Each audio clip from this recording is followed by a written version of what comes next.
Bonjour et bienvenue sur Web TV Pro. Aujourd'hui, je vais vous parler encore de NDI SRT, mais du côté mélangeur. Alors, on va aller tout de suite dans le sujet. Donc, ça sont en fait les mélangeurs qui sont orientés IP, c'est-à-dire qui ont une ouverture IP ou qui travaillent complètement sur IP pour certains, avec les protocoles, on va dire les plus communs, NDI ou SRT. Alors, qu'est-ce que les NDI? Les NDI, ça a été développé c'est un protocole développé par Newtek à l'époque, qui s'appelle aujourd'hui VZRT, qui avait pour objectif de rendre tout ce qui était visible sur un réseau local visible au niveau vidéo. Ils ont fait ça avec une très faible latence, c'est extrêmement simple à mettre en œuvre. Parfois, on dirait certains même trop simple. Ça supporte la vidéo jusqu'à 4K pour l'instant et c'est compatible multiplateforme. C'est-à-dire ça tourne aussi bien sur Windows que sur Mac avec une certaine restriction.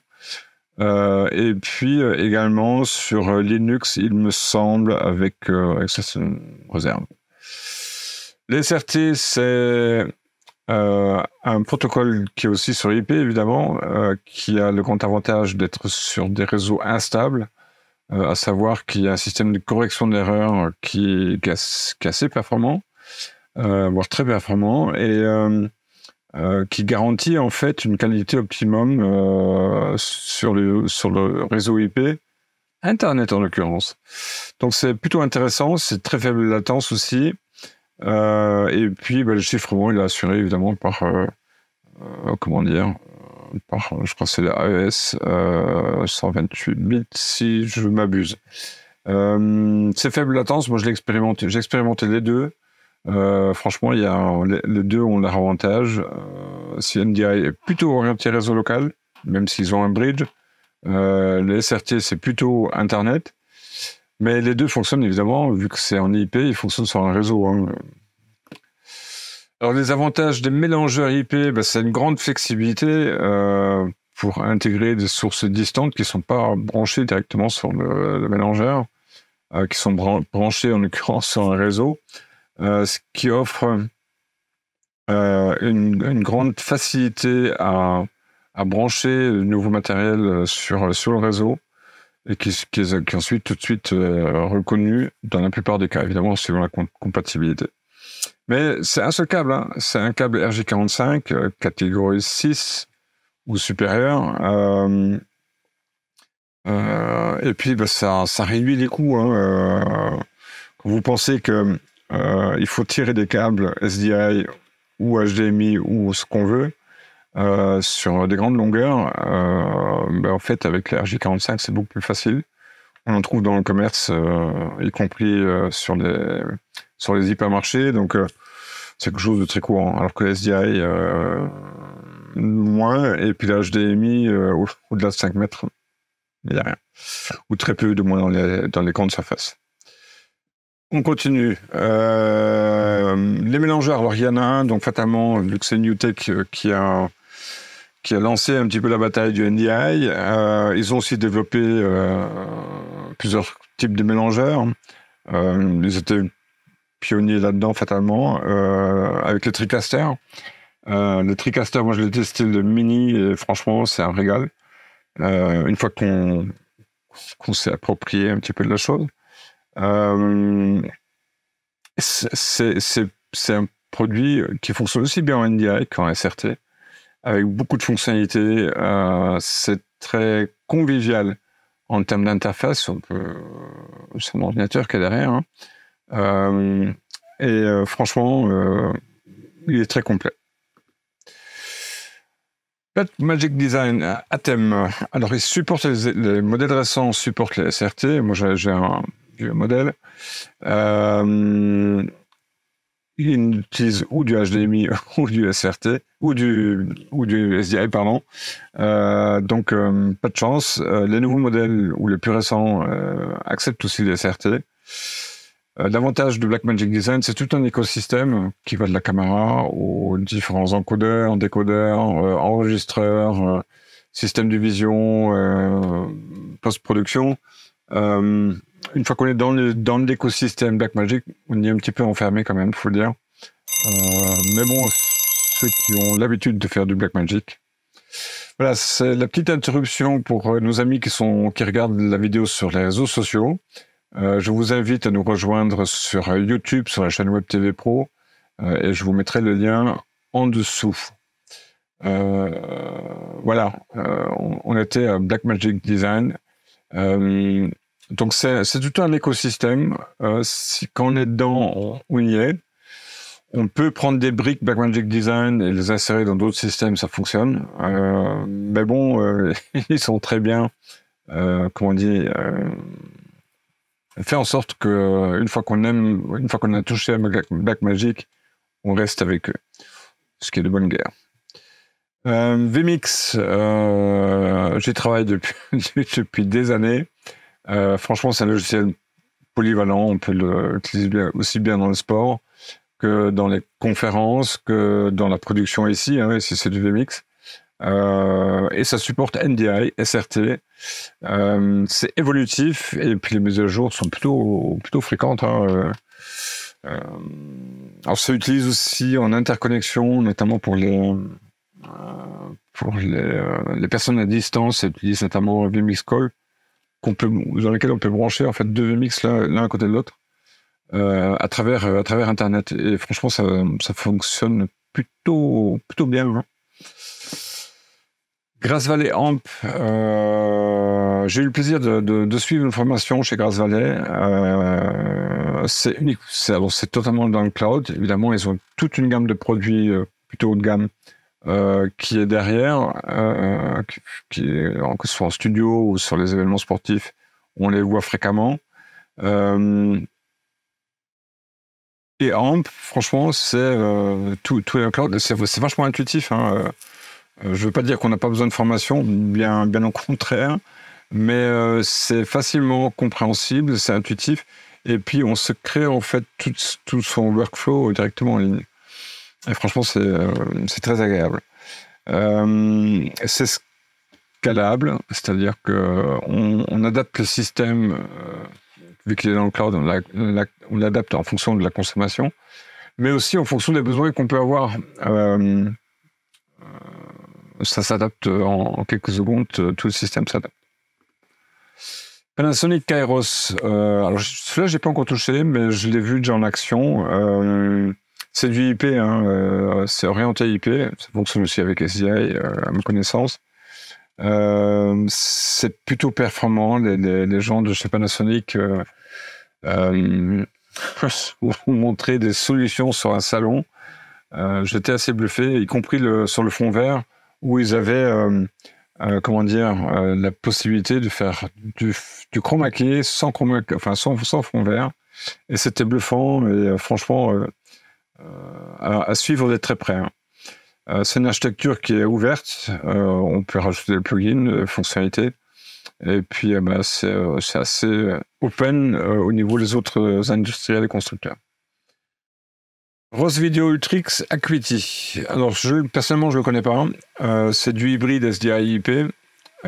C'est évolutif, c'est-à-dire qu'on a 16 entrées, mais ça peut monter jusqu'à 192, ce qui est le cas, il me semble, aussi chez les deux autres, chez Kairos et chez Panasonic et chez Grass Valley. Je ne sais pas si c'est autant, parce que 192 entrées, c'est quand même beaucoup. Hein. C'est l'intégration complète avec les autres produits Ross au niveau des workflows. Puis il y a Sony. Sony est quand même quelqu'un qui sont réputés pour la qualité de leurs produits.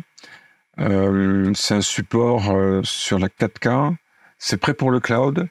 Et c'est de l'IP live. Sur ces machines-là, personnellement, je ne les connais pas. Elles sont utilisées en télévision principalement. Et ça fonctionne du fil. EVS Cerebrum. C'est un contrôle global de toute la chaîne de production. C'est indépendant du matériel, donc c'est de l'IP. Hein, et l'interface est personnalisable avec pas mal d'options à découvrir sans doute, au moins par curiosité. Comparaison des fonctionnalités NDI. Bon, une TriCaster, évidemment, il n'y a rien à dire. C'est in-out et NDI HX sur les différentes évolutions. vMix, pareil. Vu que c'est sur un PC et que ça fonctionne avec du NDI, il reçoit et il envoie du NDI à bonne dose, y compris HX. Le Panasonic Kairos, j'ai pas vérifié, mais normalement, ils reçoivent le NDI et ils l'envoient. Le NDI HX, je crois que c'est moite-moite. Moins partiellement. Grass Valley Amp, oui, NDI, en entrée et en sortie. NDI HX, apparemment non. En formation, je m'en rappelle pas. Enfin bref, ça c'est... je vais pas dire que c'est un détail, c'est pas le terme. Mais j'ai plus l'info en tête. SRT.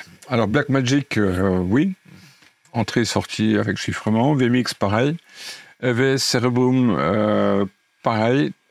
SRT, globalement, les SRT, ils fonctionnent quasiment partout. Hein, parce que c'est un protocole qui est beaucoup utilisé, notamment sur les événements sportifs, avec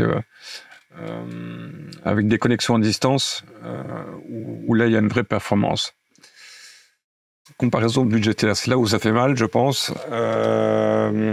Les New TriCaster, pardon, c'est entre 8 et 25 000 euros. Ça vaut le coup, franchement, ça vaut le coup. Hein. C'est une très belle machine.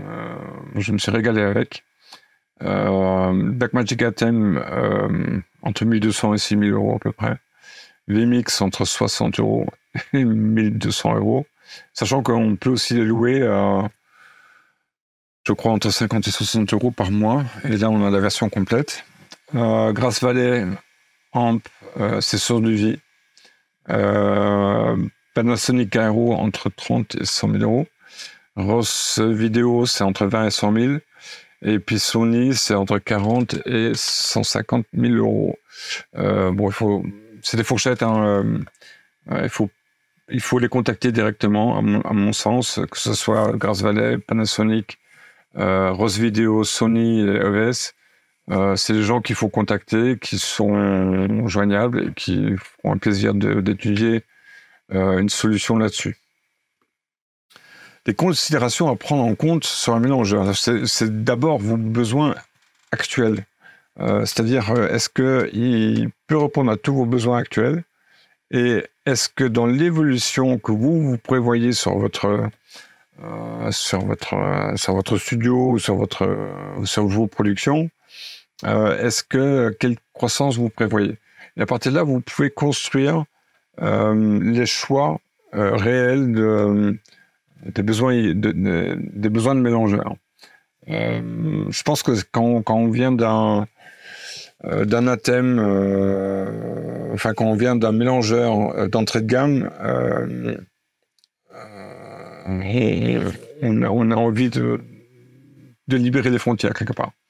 Donc, faut prendre cette idée-là, voire un petit peu plus grand, pas trop forcément, parce que si vous prenez un mélangeur avec 192 entrées et que vous avez que 10 caméras, il y a quand même un problème. Vérifiez aussi la compatibilité avec vos équipements, ça c'est, je pense, crucial. Si vous avez des caméras qui sont uniquement SDI, il faut avoir des convertisseurs, les convertisseurs ou les encodeurs, pour les envoyer ensuite sur le réseau NDI ou SRT. Donc c'est des choses à prendre vraiment en compte.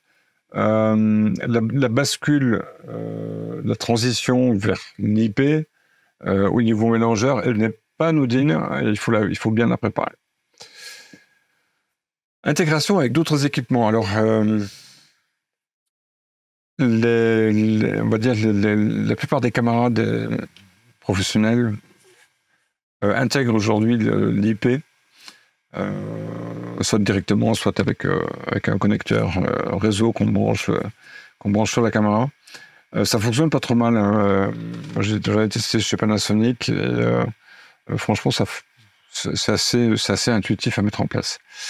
Il faut s'assurer aussi que vos serveurs de playout ils puissent recevoir tous les fichiers, évidemment, si possible en temps réel, surtout si vous faites du direct.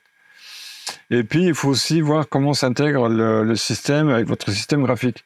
Vous savez, les éléments graphiques qu'on peut rajouter, c'est un truc tout simple, évidemment. Tous ces éléments-là, ils doivent aussi rentrer dans votre mélangeur et doivent être compatibles. Donc, c'est des considérations à prendre en compte. Alors, quand on change de mélangeur, c'est... sauf si vous restez sur la même marque ou sur la même gamme de produits, si vous changez de marque pour du NDI ou du SRT, il faut prévoir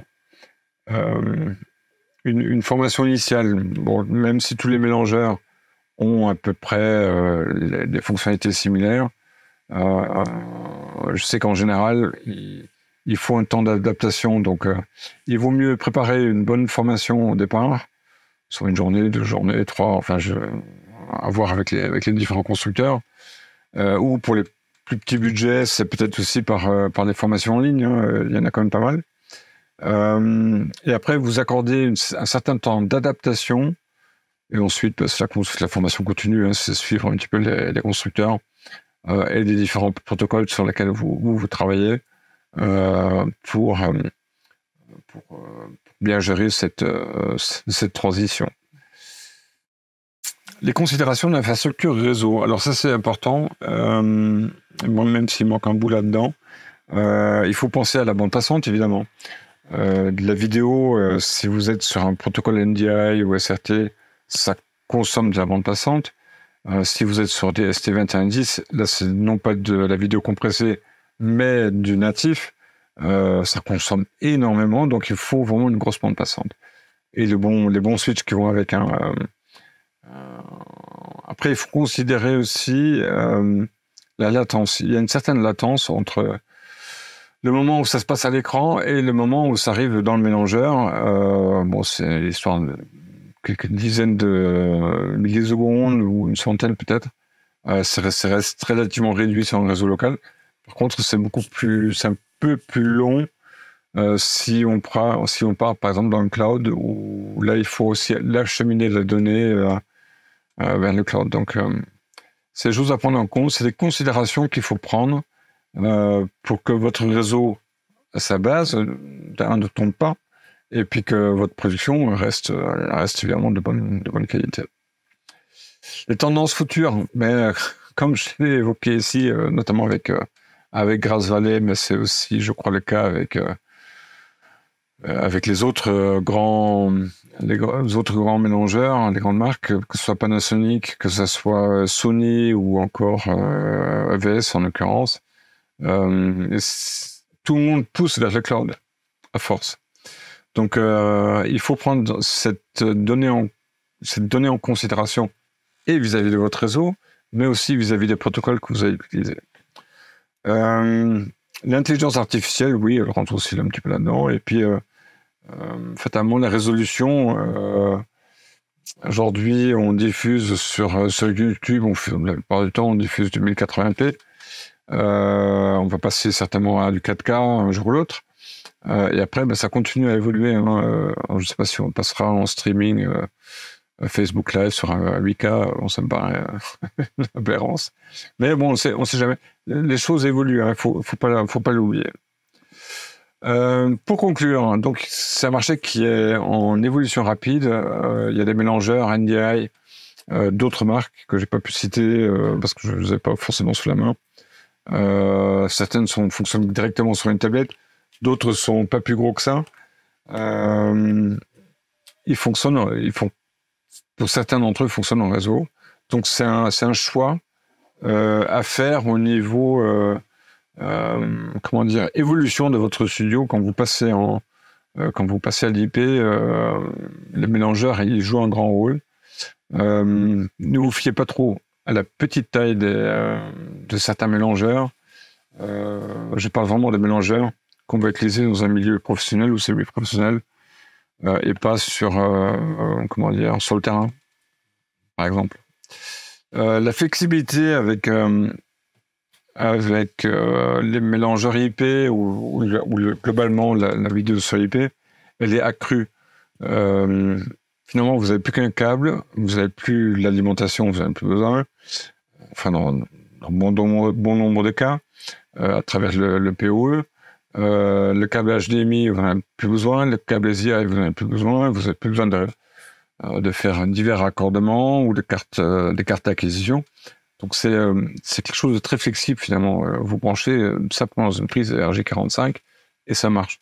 Bon, c'est une image hein, évidemment, mais vous voyez ces protocoles réseau qui se sont développés depuis 2013-2014 dans ces zones-là, ils ont grandement évolué en 10 ans et tout le marché a quelque part aussi suivi cette démarche. Voilà, on arrive doucement à la fin. Je vous rappelle que vous pouvez retrouver sur mon site wineborgo.fr bon nombre d'informations. Et puis, si vous souhaitez voir un séminaire complet au sein de votre entreprise ou de votre collectivité, c'est possible aussi. À ce moment, on monte un projet de séminaire et puis je vous proposerai volontiers à ce moment de faire plusieurs sujets en même temps. Bon, il faut que ce soit évidemment coordonné. Et puis voilà quoi. Donc là, on a vu les mélangeurs IP. On va passer certainement au cloud dans une prochaine vidéo. Et moi, je vous dis à très vite. Merci d'avoir visionné ce webinaire sur Web TV Pro. J'espère que vous avez trouvé le contenu enrichissant et qu'il a apporté des réponses à vos questions sur l'audiovisuel professionnel.